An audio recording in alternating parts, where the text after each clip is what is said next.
The next morning, May 9th, cost me $219. Here's what that gets you. So about 6:50 in the morning, I got picked up by a taxi driver, and we drove to pick up another one of the guests. While we were driving, I was talking with the taxi driver, and I was asking him about breakfast and what he would recommend. We stopped on the side of this busy highway to get pan con lechon. It's a little pulled pork sandwich, but they usually eat it for breakfast, and it was really, really good. I was asking about why all the vehicles over there are so old. After 1959, Cuba stopped doing importing and exporting with a lot of other countries. So the driver was telling me about their fuel situation in Cuba. You can only get it by a permit. Sometimes they only give them out every 15 to 20 days or so, sometimes more, sometimes less. And I asked him a few other questions about having other vehicles, and he says he has a taxi and he has a personal vehicle, and sometimes he has a flip-flop cars, and when he uses them, he has to siphon the fuel from one tank to the other to get low enough to make it worth his while to fill up when he does get a permit. Which goes into my next point. If you ever do visit Cuba, do not get a rental car. The rental car companies are government owned, and you'd be supporting the government. Fuel is a pain in the ass in Cuba, and there's always a fuel shortage, and the government will only ration so many permits depending on the amount of petrol that they have available. Then once you get the permit, you have to wait in line. If the fuel runs out, you're free to leave, but you lose your spot in line. For that station to get filled up, it could be a few hours to a few days. Our taxi driver was telling us that he's waited up to 2 days in line before he was able to get fuel. When we got to Viñales, we stopped at a place called Los Jazmines. It was a really cool old hotel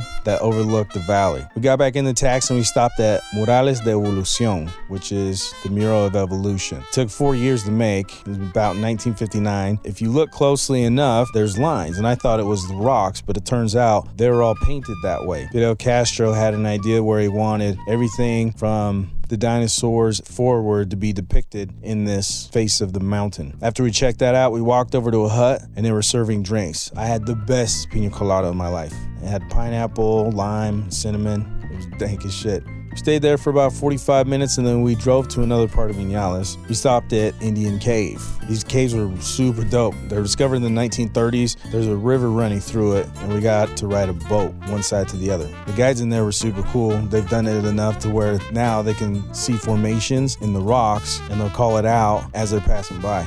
Surprisingly enough, Cuba has a shit ton of caves. After our boat ride, we got back in the taxi. We met with our guide Dago. Dago took us on a horseback ride and we rode up to the farm. After we dropped the horses off, we met Guillermo. Guillermo started telling us that all the horses and cattle on the island belong to the government. The government will give you a horse and cattle, but the government doesn't maintain them. It's expected for the owner to do that. The horse and the cattle are branded every year for identification.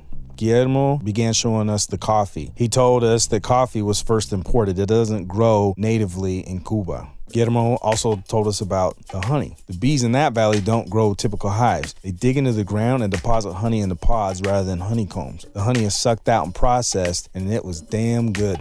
So they also make mini guabano. They also call them guabanitos, and they make rum from it. We got to try some, and it was amazing. Unfortunately, we can't take alcohol or honey back through customs, but we could take coffee. So I ended up buying a small bottle of that for $10. And then after the lesson about the bees and the rum, we walked to the main patio for lunch, which was included in the tour. I ended up having a damn good slab of fish with rice and cabbage. After lunch, we met with Humberto. We walked to another little shack where they process their tobacco. There was a ton of it hanging from the ceilings. When we returned to the horses and we took another horseback ride back to the house where the taxi was parked. After there, we left the farm and we parted ways.